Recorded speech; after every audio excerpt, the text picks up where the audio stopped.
Hürmetlik ustazlar, mehriban ata-analar.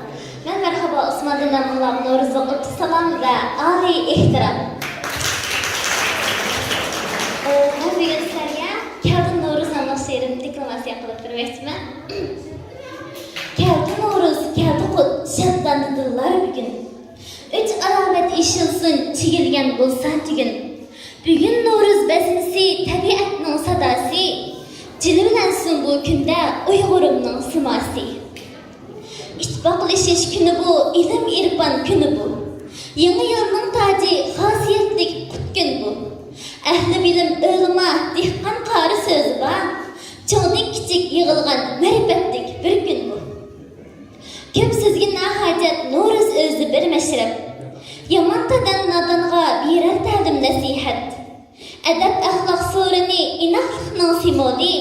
Meşrep diyen beayli, an'anavi bir mektep.